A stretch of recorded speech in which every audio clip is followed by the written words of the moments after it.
Quando a gente fala de povos nativos da América, nós precisamos compreender qual o significado cultural de cada uma das civilizações que estavam aqui na América Latina antes da chegada dos espanhóis, né, e portugueses também. Qual é a grande questão que envolve esses três grandes povos que habitavam a América antes que esse colonizador viesse e acabasse com toda a sua cultura? Em primeira instância, nós precisamos compreender o seguinte: tudo aquilo que foi disseminado durante muito tempo em relação a essas três civilizações não faz nenhum sentido. Então, caracterizá-los como povos atrasados, como povos de fato que não possuíam uma cultura ou que não tinha de fato aí uma magnitude no que diz respeito a uma organização social, política, econômica, né, e até mesmo um sistema hierárquico, não faz sentido nenhum. Por quê? Porque quando você pega as características dessas três grandes civilizações que são mais estudadas a fundo aí no que diz respeito a essa América colonial ou a América pré-colombiana, como nós vamos chamá-la, a gente precisa compreender a importância e o significado cultural de cada uma delas. Então, a partir de agora, você vai perceber que incas, astecas e maias possuíam muito mais do que aquilo que foi explanado pelo europeu ao longo dos séculos aí. Então, a partir desse momento, nós precisamos de uma análise cada vez mais profunda no que diz respeito a tudo aquilo que nós temos em relação a essas três civilizações.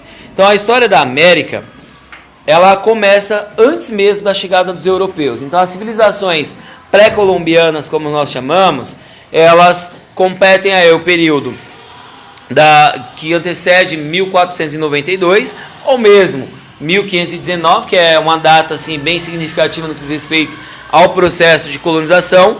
Então, na Mesoamérica, a gente tem aí 1519 sendo a data mais importante como período pré-colonial, e lá nos Andes Centrais nós temos 1532 como período que vai acontecer tudo isso.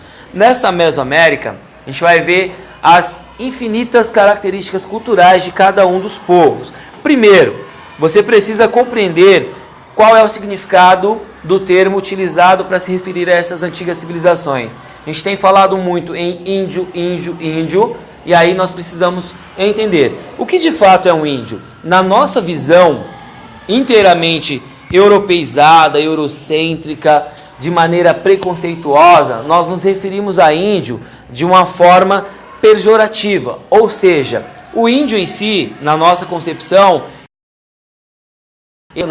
ao fato, né, que o europeu veio disseminando há muito tempo, ele é caracterizado como selvagem, como atrasado, como sem cultura, primitivo e tantos outros adjetivos negativos.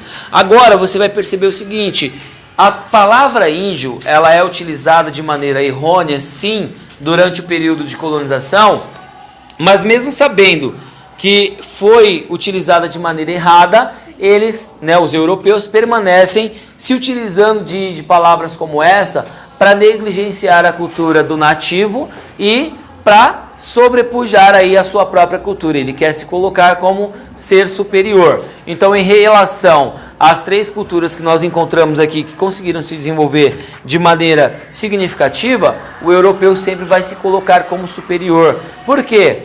Para eles é inadmissível que outra cultura possa vir a ser superior a deles. Então nós temos uma cultura europeizada, nós temos uma história extremamente europeia, tá? Então a Europa, ela torna-se uma Europa eurocêntrica. Esse eurocentrismo traz para nós preconceitos nunca antes vistos, tá? E aí não se aplica somente aos índios, aos nativos que aqui estavam, se aplicam também ao próprio negro africano, que vai ser trazido também nesse período colonial como escravo, tá? Então a ideia de índio, ela é muito fácil de ser compreendida a partir do momento que você consegue compreender qual foi a maneira que esse europeu passou a referir-se, né, em relação àquele nativo. Mesmo porque, culturalmente falando, nenhuma cultura pode ser julgada superior à outra, ou mesmo nenhuma cultura pode ser comparada a outra. Cada sociedade possui as suas próprias características culturais. E por possuírem suas características culturais únicas, não há possibilidade de você falar assim: olha, a minha cultura é superior à sua, ou a sua cultura ela é superior à minha e vice-versa. Por quê? Porque a ideia aqui é entender que cultura é algo único.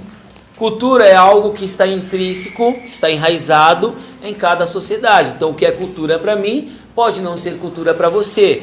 Da mesma forma que o europeu não considerou esses padrões culturais dessas antigas civilizações, nós também, por muitas vezes, fomos aí desconsiderados em relação à cultura europeia ou à cultura norte-americana por conta dessa superioridade aí fantasiosa.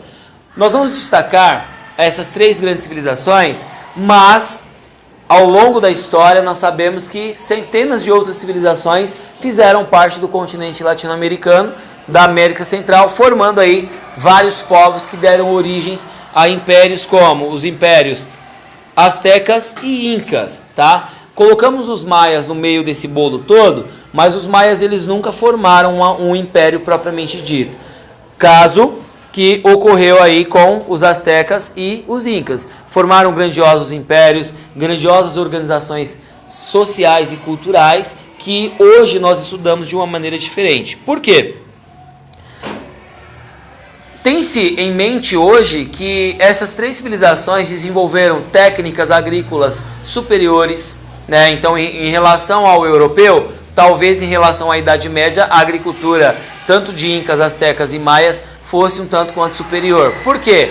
Porque enquanto a Europa estava mergulhada na Idade Média, nós aqui, né, os latino-americanos, os incas, astecas e maias, né, os astecas lá na América Central, eles continuavam vivendo muito bem. Então, os documentos datados do mesmo período ou de períodos anteriores, eles mostram o quê? Eles mostram um brilhantismo, um crescimento constante dessas civilizações. E aí o europeu vem e simplesmente coloca-se à frente e negligencia toda essa cultura. Então você tem vários povos, desses vários povos nós temos uma grande civilização urbana que são aí os maias, e desses vários povos, os 2 grandiosos impérios que vão promover aí um desenvolvimento tecnológico e uma complexidade cultural que nós somos capazes de entender, sim. Agora, só seremos capazes de entender se nós tirarmos a venda do preconceito, se nós tirarmos aí essa ideia eurocêntrica e enxergarmos cada cultura como única. A Mesoamérica, antes aí de 1519, ela era habitada por astecas e maias, então as características de cada uma dessas civilizações você vai passar a compreender agora. Os astecas em si, nós temos o seu espaço geográfico sendo ocupado aí principalmente lá no Planalto Mexicano, próximo ali do Golfo México e próximo também ao Oceano Pacífico, onde hoje é o norte ali da Guatemala. Qual a origem desses povos astecas? Eles possuem aí a sua origem lá no noroeste do México, tá? Eles são chamados Aztlán, tá? Eram chamados aí Chichimecas ou bárbaros, tá? Então, cada povo possui uma característica específica, e aí você pode observar no mapa onde que esses povos se situavam, onde que esses astecas realmente surgiram. Os astecas, eles desenvolveram uma civilização extremamente grandiosa, era uma civilização que já trabalhava com o ouro e metais preciosos, de uma forma que o europeu viria a conhecer posteriormente, mas eles não valorizavam economicamente essas riquezas naturais da mesma forma que o europeu. Quando nós temos os povos astecas, eles começam iniciando aí a construção de um império. Ou seja, você tem ali os toltecas. Quem são os toltecas? São povos dentro dessa civilização asteca. Eles possuem a hegemonia do povo entre o século 9 e o século 13, tá? O que nós temos em relação a tudo isso? O poder em si, dentro dessa civilização, ele vai passar a ser centralizado, tá? Por quê? Anteriormente você tem um império fragmentado. Esse império ele possui vários núcleos de poder diferentes. Os astecas promovem a sua hegemonia em relação aos toltecas a partir do século XIV e vai até o século XV. Aí eles montam uma espécie de federação. Que federação? É um estado unificado, onde o estado asteca vai aí, a partir do século XIV, vai durar 2 séculos. Então, formou-se o império. Como que eles formaram o império? Através das lutas, das guerras, a incorporação de outros povos, eles conseguiram formar uma unidade imperial. Capital do Império Azteca, cidade de Tenochtitlán, com 28 cidades-estados, 38 províncias e cerca de 500 cidades, tá? Então nós temos aí um império que ele é extremamente grandioso. Principais delas, Tlacopan e Texcoco.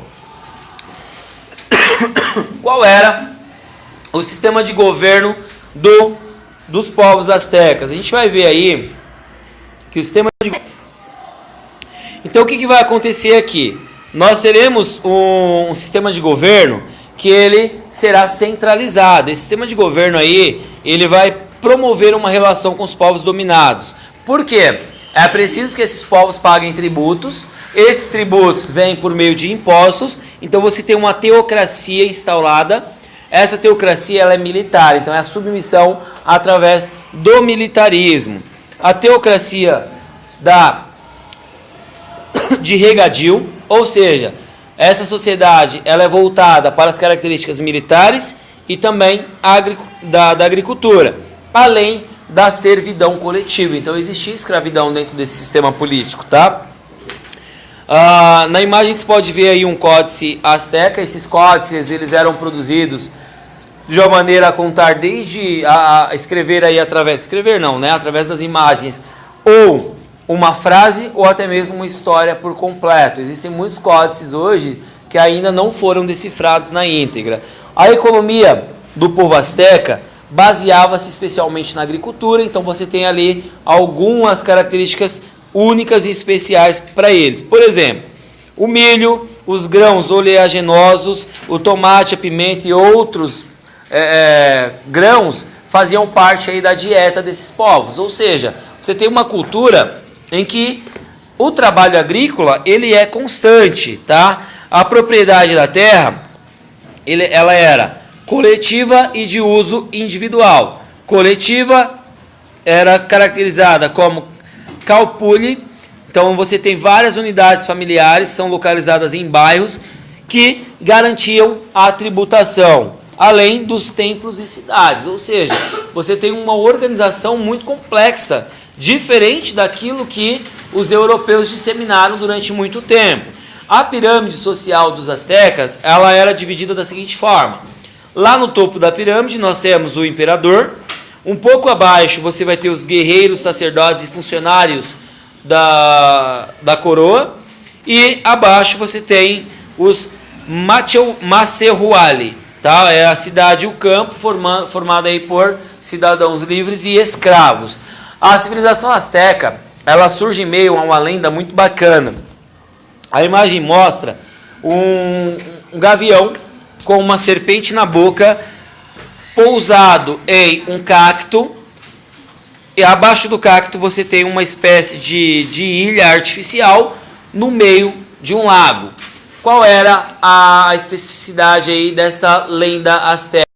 Segundo os povos astecas da antiguidade, os deuses disseram que onde eles encontrassem uma imagem como essa, um gavião com uma serpente na boca, em cima de um cacto, eles deveriam estabelecer morada. Então o que eles encontraram? Eles encontraram exatamente essa imagem, só que em cima de uma pequena ilha artificial no meio de uma região pantanosa. E aí, no meio desses pântanos, eles vão construir aí pequenas ilhas artificiais que darão margem mais tarde para a criação, enfim, da civilização asteca. Então eles possuíam um sistema agrícola e um sistema de irrigação próprio, tá? A religião desses caras era politeísta, com destaque aí para Quetzalcoatl, tá? A cultura em si, ela tinha como características a arquitetura, a ourivesaria, produção de objetos em ouro, a astronomia e a astrologia. No ano 521, com a chegada de Hernán Cortés, nós temos a conquista do México e a queda do Império. Mas esses caras deixaram um legado cultural extraordinário. Eles construíram pirâmides, e aí tem várias imagens como essa a respeito de pirâmides. Nós temos aí, de fato, um processo em que nós vamos perceber que a civilização asteca ela contribuiu de maneira significativa para a nossa cultura hoje, tá? A cultura dos povos latino-americanos. Eles desenvolveram aí o sistema de calendários. Esses calendários eles são estudados até hoje e esses estudos eles trazem para nós aí algumas características fundamentais. Então nós temos aí o sistema, vários sistemas desenvolvidos por eles. Aqui nós temos um exemplo de calendário asteca, tá? Onde eles vão simbolizar aí o zodíaco. Eles vão ter aí como símbolo da força asteca aí para desenvolver a astronomia e a astrologia, o estudo desse zodíaco e, consequentemente, na arte, na cultura e na agricultura e no desenvolvimento de tecnologias, esses caras são extremamente importantes, tá? Aqui vai uma sequência de imagens que vai caracterizar aí, que vão caracterizar essa civilização asteca, e nós chegamos à desagregação desse império lá no ano de 1521 com a chegada de Hernán Cortés no México. Consequentemente, nós vamos ter aí o estudo de outras civilizações, tá? E a civilização maia será objeto de estudo agora, para que você entenda também quais são as especificidades da civilização maia. Então, onde eles surgem? Lá na península de Yucatán, então lá em cima do mapinha, dentro da geografia, você observa lá uma ligação entre América Central e América Latina, é lá que os maias estão situados. Eles não formam um grande império, mas foram incorporados ao longo do tempo pelo Império Azteca. Ou seja, as regiões ali da Guatemala, Honduras e Belize são aí os locais onde esses povos se situaram. Qual a origem de fato? Não existe uma origem certa para referir-se aí aos povos maias. O apogeu da civilização, mesmo não tendo aí a construção de um grande império, vai ser entre o século XIII, aliás, o século VIII e o século IX, tá? Então nós temos aí uma civilização que vai florescer, vai alcançar o seu apogeu e vai permitir que nós tenhamos aí a oportunidade de estudar essa civilização como uma das mais importantes da história da humanidade. Qual era o sistema de governo dos caras? E por isso que, olha só, vou falar a questão da descentralização. Essa descentralização não permitiu que esses caras formassem aí um império. Funcionava mais ou menos como a Grécia Antiga. Eles se organizavam em cidades-estados e cada cidade-estado possuía aí um sistema próprio de governo, um sistema próprio de economia, de política e tudo mais. A agricultura de regadio era a principal atividade econômica, onde você vai ter também aí, assim como no caso dos astecas, o milho, o tomate, o feijão, aí já entra para eles a batata, o cacau e o algodão como principais produtos. São outros povos que têm aí dentro da sua sociedade uma divisão também em pirâmide, em escala social, onde você tem aí dentro dessa pirâmide social maia, os nobres e sacerdotes ocupando o topo, o povo no meio da pirâmide e os escravos embaixo. Então, nossa, professor, existia escravidão naquele período?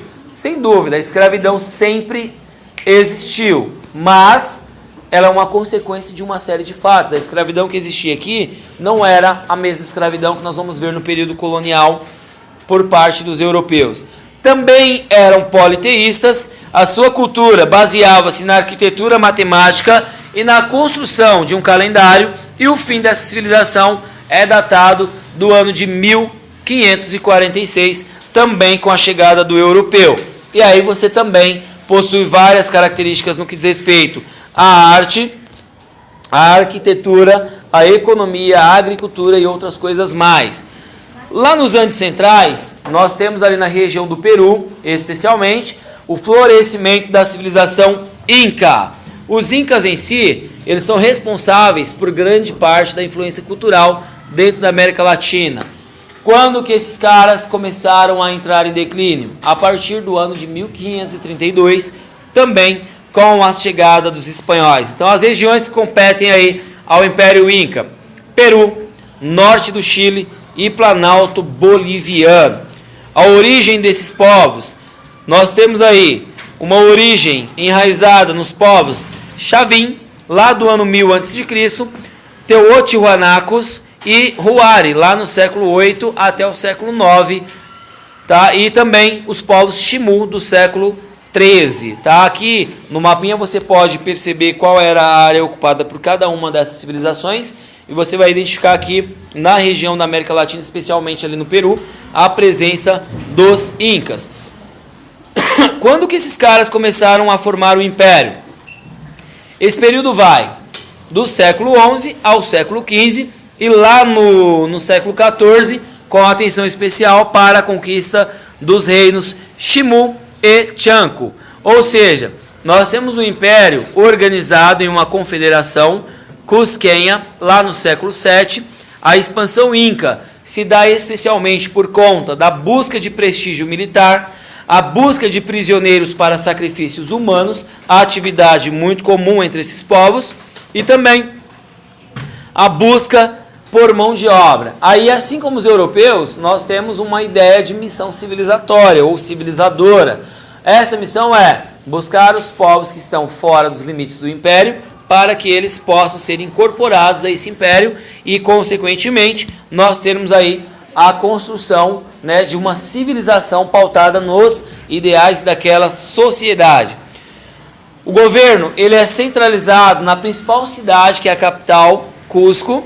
Nós temos uma monarquia teocrática, assim como as duas anteriores. A civilização está pautada no plantio de milho, batata doce, grãos oleaginosos, tomate e outras coisas. Mas eles desenvolvem uma atividade diferente das outras duas, que é a pecuária, criação de lhamas, alpacas e vicunhas, e a terra em si vai ser propriedade do Estado. Mas nessa civilização existia uma certa igualdade.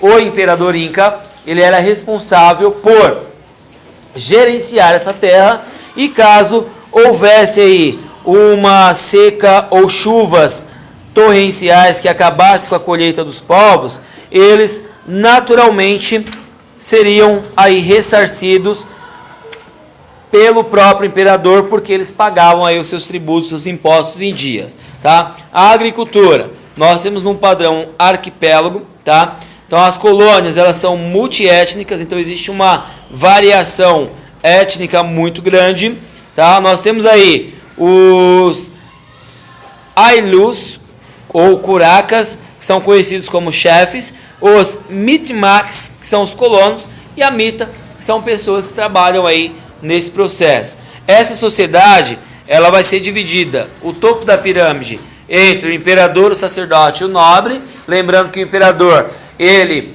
é responsável pela organização militar e religiosa, além da política, e os Mitmacs, que é o povo no contexto geral. Religião politeísta, tá? Então a religião onde existe adoração a vários deuses, todos eles são ligados aí às forças da natureza. A cultura desse povo, ela não é dotada de um sistema de escrita, mas tudo que eles deixaram até hoje serve aí como base para nós interpretarmos de fato a história de cada uma das civilizações, e a dos Incas não é diferente. Desenvolveram técnicas na arquitetura, na matemática, mesmo não possuindo aí uma escrita. O sistema decimal advém aí da civilização Inca. Em 1532, nós temos Francisco Pizarro lutando com o imperador Inca Atahualpa e vencendo, iniciando aí o processo de desagregação do império. Lá no ano de 572, um líder revolucionário chamado Tupac Amaru vai incitar uma revolução, uma tentativa de expulsão dos europeus e, consequentemente, ele vai ser morto, esquartejado e seus pedaços espalhados para servir como exemplo, tá? A principal cidade hoje de visitação da cultura inca encontra-se lá no Peru, cidade de Machu Picchu, tá? E para provar aí que a cultura inca foi extremamente grandiosa e brilhante, nós temos vários artigos construídos naquele período, fabricados naquele período, que nos leva aí à compreensão desses povos do Peru.